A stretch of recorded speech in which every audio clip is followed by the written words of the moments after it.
नमस्कार दोस्तों, मुकुंदा आयुर्वेद में आप सबका स्वागत है।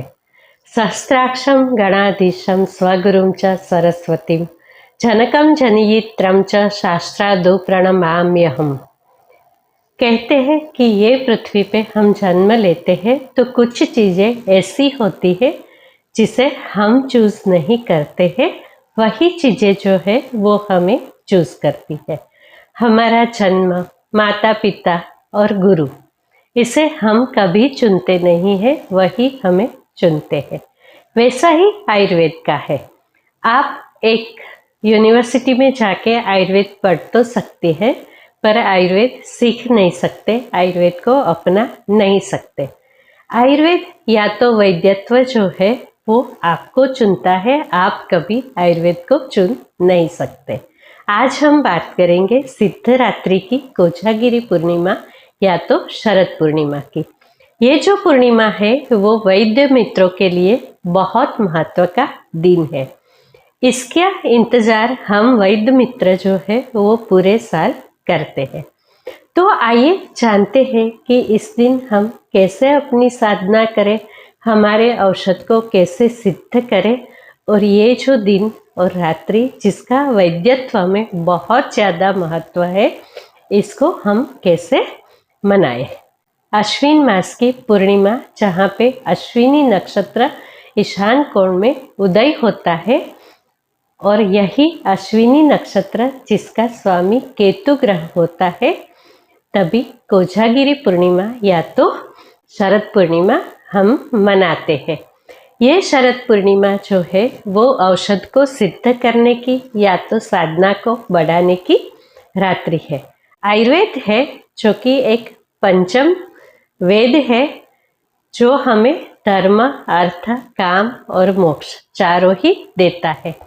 आयुर्वेद या तो वैद्यत्व अपने आप में एक साधना है जो कि हमें चिकित्सा करते करते मोक्ष की ओर ले जाती है। ये साधना और सिद्धि के लिए ये रात्रि या तो शरद पूनम की रात्रि बहुत अगत्य रखती है। अश्विनी कुमार यानी कि ट्विन ब्रदर जो है, जो कि सूर्य के पुत्र माने जाते हैं, सूर्य के सारथी माने जाते हैं, देवों के वैद्य है, वो हमारे आराध्य देव है। यही अश्विनी कुमार जो कि हमें धर्म, मोक्ष सभी कुछ देने वाले होते हैं, उसकी आराधना का दिन यानी कि शारदीय पूर्णिमा। इसमें हम चंद्र की चांदनी में औषधियों को सिद्ध करते हैं, अपने मंत्रों को सिद्ध करते हैं और हमारी आयुर्वेद साधना जो है उसे आगे बढ़ाते हैं। आइए जानते हैं ये सब हम कैसे करते हैं। जब भी हम कोई भी साधना करते हैं जिसमें दो चीज़ बहुत ही महत्व की होती है, एक तो हमारा मन और दूसरा हमारा साधन। साधना का साधन जो है वो हमारा शरीर है, तो साधना करने के लिए हमारे शरीर की शुद्धि होना बहुत ही आवश्यक है। शरद पूर्णिमा के 3 दिन पहले से वैद्य मित्रों को चाहिए कि बहुत ही हल्का और सात्विक भोजन का सेवन करें, क्योंकि यहाँ पे हम अपने आराध्य अश्विनी कुमार की साधना करते हैं, चंद्र की साधना करते हैं। चंद्र जो है वो औषधि का कारक है, मन का कारक है, और पृथ्वी पे जो रस है उसका कारक भी चंद्रमा ही है। हमारे 3 दोष जो कि वात, पित्त और कफ है, उसमें कफ कारक भी चंद्रमा ही माना जाता है। शरद ऋतु जो है वो विसर्ग काल की शुरुआत है। विसर्ग काल में प्रकृति हमें भरपूर देती है और हमें इसका आनंद उठाना चाहिए। तो ये वैद्यत्व में शरद पूर्णिमा के दिन के लिए हम अपने शरीर को 3 दिन पहले से ही तैयार करेंगे। उसी के साथ साथ हम अपने औषध की, हमारे औषधालय की और हमारे यंत्र की शुद्धि करेंगे। हम जो भी औषध सिद्ध करना चाहते हैं वही आवश्यक औषधियों को बाजार से मंगवा के या तो तोड़ के उसे अच्छे से साफ करके रखेंगे। हाँ जी दोस्तों, शरद पूर्णिमा में औषध को सिद्ध करना या तो चांदनी रात्रि में इसे सिद्ध करना बहुत ही आवश्यक होता है। ये चंद्रमा की शीतलता या तो चांदनी जो है वो उस दिन अमृत की वर्षा करती है, चंद्रमा सुधा की वर्षा करता है, जो कि हमारी औषध की पोटेंसी को अनेक गणी बढ़ा देता है। उसी के साथ साथ कहते हैं कि औषध खुद भी मुक्ति चाहता है और चरक संहिता में लिखा है कि वैद्य जो है वही मुख्य है, औषध नहीं। और औषध उसी तरीके से या तो वैसे ही काम करता है जैसे कि वैद्य खुद चाहता है। तो एक तरीके से तो चरक कहते हैं कि औषधि जो है वो वैद्य की आज्ञा का पालन करती है। इसके लिए हमें चाहिए कि हमारी साधना बहुत ही ज़्यादा अच्छी हो। चलिए देर न करते हुए जानते हैं कि उस दिन हम क्या करेंगे। हमारी शरद पूर्णिमा जो मेन त्योहार है, एक वैदिक त्योहार है, उसे हम कैसे मनाएंगे।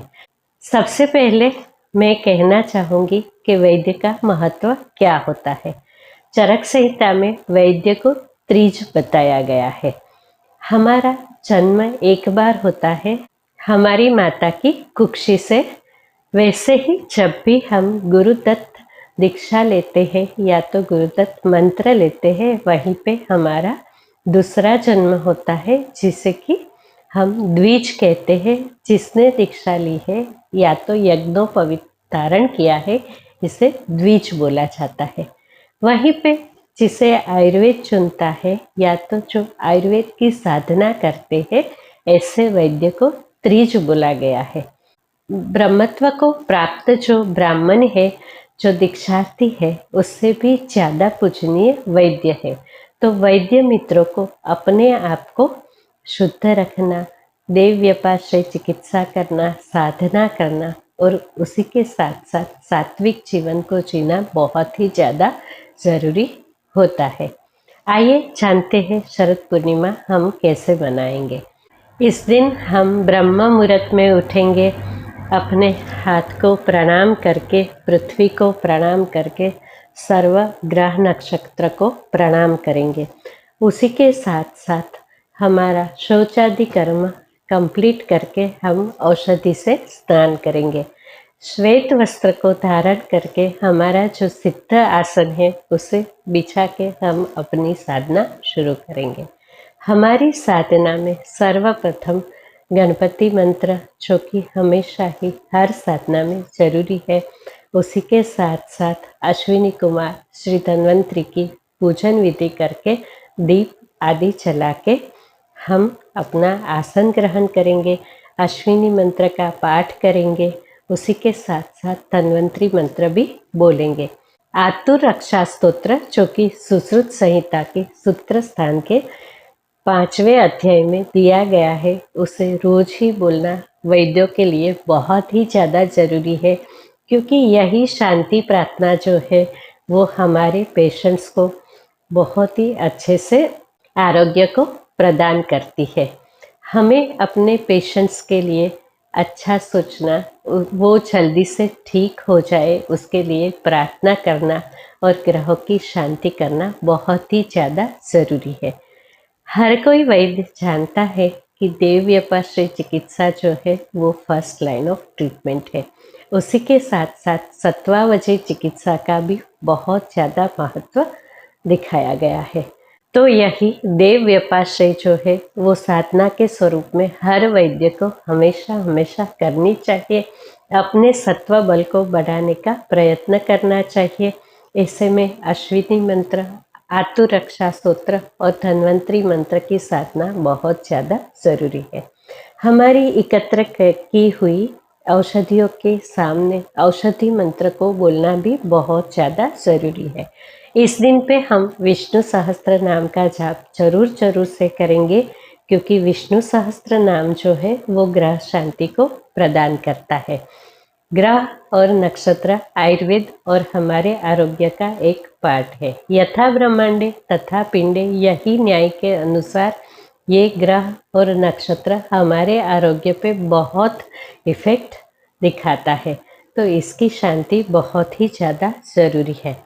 अग्निहोत्र या तो यज्ञ ये हर वैद्य के लिए बहुत ही पवित्र रिचुअल है और हर वैद्य को जरूर जरूर से करना चाहिए।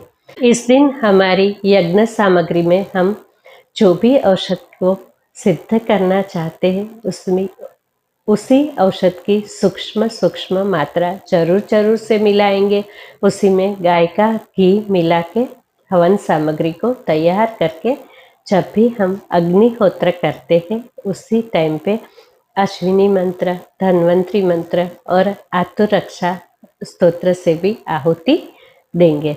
उसी के साथ साथ पूरा दिन हम भगवान श्री धन्वंतरी की याद करते हुए सोहम मंत्र या तो धन्वंतरी मंत्र का अपने मन में हमेशा ही स्मरण रखेंगे। इस दिन उपवास हो सके तो करना बहुत ही ज़्यादा ज़रूरी है। अगर तो आप उपवास नहीं कर सकते हैं तो दुग्धाहार लीजिए, वो भी नहीं कर सकते हैं तो फलाहार से अपना उपवास रखिए। अपने जो पेशेंट्स है उसके लिए औषध सिद्ध खीर बनाइए और यही खीर को चंद्रमा के प्रकाश में सिद्ध कीजिए। शाम के समय पे स्नान करके श्वेत वस्त्र को धारण कीजिए। कोई ऐसी जगह पे जो कि खुली जगह है, चंद्रमा का प्रकाश बहुत अच्छे से मिल सकता है, वहीं पे श्वेत वस्त्र को बिछा के हमें चाहिए कि हमारी औषधियों को कोई भी नॉन रिएक्टेबल पात्र में रख के चंद्रमा के नीचे रखिए। सबसे पहले ये श्वेत जो वस्त्र है उस पे हम भगवान का आह्वान करके अश्विनी कुमार और धन्वंतरी को याद करके पीली हल्दी से इसमें स्वस्तिक बनाएंगे। ये वस्त्र का पूजन करेंगे और उसमें नॉन रिएक्टिव पात्र जैसे कि स्टील का पात्र या तो कांच के पात्र में जो कि थोड़ा सा ब्रॉड है, हमारी सारी औषधियों को रख के अगेन पतला सा मलमल का सफ़ेद कपड़ा लेके उसे ढक देंगे। उसी के साथ साथ हम भी अपना आसन बिछा के यही औषधियों के पास अपनी साधना करेंगे, क्योंकि इस दिन पे रात के 11 बजे से लेके सुबह ब्रह्म मुहूर्त तक चंद्र जो है वो अमृत की वर्षा करता है, सुधा की वर्षा करता है, जो कि वैद्य के लिए और औषधियों के लिए बहुत ही ज़्यादा ज़रूरी है। इस दिन में दान, गौ सेवा ये भी करना बहुत ज़रूरी है।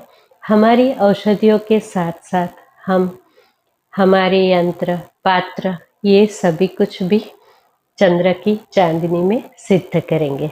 आइए जानते हैं ऐसे कौन से औषध है जिसे कि आप चंद्र की चांदनी में सिद्ध कर सकते हैं। कहते हैं हर वैद्य की कुछ फेवरेट या तो सिद्ध औषधियाँ होती है। तो सबसे पहले हम कौन सी औषध सिद्ध करेंगे, उसमें ये आता है कि आप अपनी फेवरेट या तो अपनी सिद्ध की हुई औषधियों को आप ले सकते हैं। यही औषधों को हम प्रतीकात्मक रूप से सिद्ध करते हैं, क्योंकि पूरे साल भर में हम जो क्वांटिटी में औषध को यूज़ करते हैं इतनी बड़ी क्वांटिटी को सिद्ध करना आसान नहीं है। तो ये औषधि को सिद्ध करने के बाद हम कांच की बोतल में प्रिजर्व करेंगे, क्योंकि ये नॉन रिएक्टिव होती है। प्लास्टिक बोतल बिल्कुल ही नहीं लेंगे। और जब भी हम बड़ी मात्रा में औषध लेते हैं या तो खरीदते हैं तो उसमें सूक्ष्म मात्रा में हमारी सिद्ध औषधियों को हमें जरूर से मिलाना चाहिए। उसी के साथ साथ इस दिन पे हम अपने जो फेवरेट मंत्र है या तो औषध मंत्र है इसे भी सिद्ध कर सकते हैं। सबसे पहले आएगी हमारी फेवरेट औषधि, उसके बाद यमल और मधु, ये दोनों को वैद्य मित्र माना गया है। यमल या तो स्नेह, ये स्नेह को बढ़ाता है, हमें हमारे परमात्मा से हमारी औषधियों के साथ स्नेह करने के लिए प्रेरित करता है। तो ये जो स्नेह है उसमें घी और तेल वैद्य मित्र बोला गया है, उसे हम लेंगे। उसी के साथ साथ मधु जो भी वैद्य मित्र है और बहुत ही ज़्यादा एक पवित्र औषधि है, तो इसे भी हम जरूर से लेंगे। मधु को हो सके तो आप नॉन रिएक्टिव पात्र में भर के वो पात्र को एक पानी के पात्र में रख के रखिए ताकि इसमें चींटियाँ या तो और कोई सूक्ष्म जीव ना फैल पाए। उसी के साथ साथ मेरी फेवरेट सबसे पहले आती है संधानी गण की औषधियाँ। ये हमें या तो हमारे मन को परमात्मा के साथ संधान करवाती है, उसी के साथ साथ हमारे मन का औषध के साथ और आतुर के साथ भी संधान करवाती है। तो प्रतीकात्मक रूप से संधानी गण की औषधियों को सिद्ध करना बहुत ही ज़्यादा जरूरी होता है। उसी के साथ साथ आप चाहे तो जीवनी महाकषाय, हृदय महाकषाय और विषग्न महाकषाय को भी सिद्ध कर सकते हैं। चंद्रमा जो है वो मन का कारक है, तो मानस रोग में कार्य करने वाली सारी औषधियों को हमें सिद्ध करना चाहिए। हमारे क्लिनिक को और हमारी साधना स्थली को, उसी के साथ साथ हमारे सारे औषधियों को पुतग्न औषधियों का धूप देना या तो धूप दिखाना वैद्यों के लिए बहुत ही ज़्यादा ज़रूरी होता है। तो इस दिन हम धूप दिखा के पुतग्न औषधियों को भी जरूर से सिद्ध करेंगे। चंद्रमा जैसे मन का कारण है, वैसे ही चंद्रमा सुंदरता का भी कारण है। एक वैद्य जो कि श्री, विद्या, मोक्ष जैसे कि बोला है धर्म, अर्थ, काम और मोक्ष सभी को प्राप्त करता है, वैसे ही एक वैद्य का सुंदर होना भी इतना ही जरूरी होता है। और धीरे धीरे साधना करते करते वैद्य सुंदर जरूर से बन जाता है, क्योंकि सुंदरता कोई कलर में नहीं होती है। आपके मन की शांति, आपका ओज, तेज और आपका मन, वही आपको सुंदर बनाता है। तो यहीं पे हम वर्ण्यगण की औषधियाँ भी जरूर से सिद्ध करेंगे, जिसे कि हम या तो अपने पेशेंट के लिए नहीं तो खुद के लिए भी जरूर से हम यूज़ करेंगे। ऐसे वैद्य मित्र जो कि गर्भ संस्कार करते हैं, उसे चाहिए कि गर्भ संस्कार में काम आने वाली सारी औषधियाँ या तो इनफर्टिलिटी को दूर करने वाली सारी औषधियों को भी जरूर से सिद्ध करें, क्योंकि चंद्रमा जो है वो इनफर्टिलिटी को दूर करता है। तो आपकी जो औषधि है उसके गुण अनेक प्रकार से इसमें बढ़ जाएंगे और आपकी प्रैक्टिस को 4 चांद जरूर से लग जाएंगे। उसी के साथ साथ पित्त को कम करने वाली औषधियाँ, दाह को कम करने वाली औषधि या तो दाह प्रशमन जो दशेमानी है उसकी औषधियाँ, संज्ञा स्थापन औषधियाँ, ये सभी पे चंद्रमा का प्रभाव बहुत अच्छा कार्य करता है। तो इसमें से जो आपकी फेवरेट औषधियाँ है उसे आप जरूर से रख के सिद्ध करें। मयूर पिच्छ जो है वो भगवान श्री कृष्ण का प्रिय है, तो इसमें मयूर पिच्छ, शंख भस्म, गोदंती भस्म, ये सब भी आप रख सकते हैं। ये सभी चीज़ों को अच्छे से प्लेस करके उसी के पास बैठ के आप सबसे पहले अपने राइट हैंड में पानी लेके, या तो पानी का कलश जिसमें ताम्र पात्र में पानी भरा हुआ है उसे लेके आतुर रक्षा स्तोत्र का पाठ कीजिए और उसी के बाद यही पानी को ये औषधि के आसपास और अपने आसपास छिड़क के अपने स्थान को पवित्र और सुरक्षित कीजिए। उसके बाद अपनी साधना को शुरू कीजिए, जिसमें सबसे पहले आता है गणपति मंत्र। वही जो कि आपने सुबह किया है उसी क्रम में आप बोल सकते हैं। गणपति मंत्र के बाद अश्विनी कुमार के मंत्र को आप सिद्ध कर सकते हैं। अलग अलग रोग में कार्य करने वाले मंत्र जिसका कि आयुर्वेद में बहुत अच्छे से वर्णन किया गया है, उसमें से कोई मंत्र को अगर आप सिद्ध करना चाहते हैं तो उसे भी आप सिद्ध कर सकते हैं। जो वैद्य मित्र आतुर रक्षा स्तोत्र नहीं जानते हैं या तो उसका उपयोग नहीं करते हैं, तो इस दिन ये वैद्य मित्र आतुर रक्षा स्तोत्र को भी सिद्ध कर सकते हैं। उसी के साथ साथ धन्वंतरी मंत्र और अश्विनी मंत्र को भी आप सिद्ध कर सकते हैं। बहुत जरूरी है कि औषधियों के सामने आप श्री सूक्तम का पाठ करें, क्योंकि श्री सूक्तम जो है वो औषधियों की जो गुण या तो वीर्य है उसे बढ़ाता है। उसी के साथ साथ आप कनकधरा स्तोत्र का भी पाठ कर सकते हैं। एक वैद्य के लिए श्री या तो धन बहुत ही ज़्यादा आवश्यक होता है, क्योंकि उसके बिना न तो आप कीमती औषधि को खरीद पाते हैं या तो न ही आप यंत्र को खरीद पाते हैं। ऐसे में श्री या तो धन और श्री यंत्र की साधना भी वैद्यों के लिए बहुत ही ज़्यादा ज़रूरी होती है। ऐसे ही पूरी रात बैठ के आप अपनी साधना को कंप्लीट कीजिए। आपने जो भी अलग अलग प्रकार की औषधि सिद्ध खीर बनाई है या तो क्षीर पाक को बनाया है, इसे आप अपने पेशेंट्स को और अपने मित्रों को वितरित कीजिए, प्रसाद के स्वरूप में सबको दीजिए। अपने लिए बनाई हुई पित्त शामक खीर का सेवन जरूर से कीजिए। उसी के साथ साथ आपने अपनी जो प्रिय औषध है जिसे सिद्ध किया है उसका भी सेवन सूक्ष्म मात्रा में जरूर से कीजिए। तो सारे वैद्य मित्र, मैंने आज आपको हमारी प्रिय त्योहार शरद पूर्णिमा या तो कोजागरी पूर्णिमा पे हमें कैसे साधना करनी चाहिए, हमें अपने औषध को कैसे सिद्ध करना चाहिए, उसके बारे में मेरे नॉलेज के अनुसार आपको बात कही। अगर तो आप इससे ज़्यादा कुछ जानते हैं तो मुझे कमेंट जरूर से कीजिए। मेरी कोई गलती है तो इसे भी जरूर से सुधारिए। मेरी बातों को बड़े ही ध्यान से सुनने के लिए आप सबका बहुत बहुत धन्यवाद। शुभम भवतु।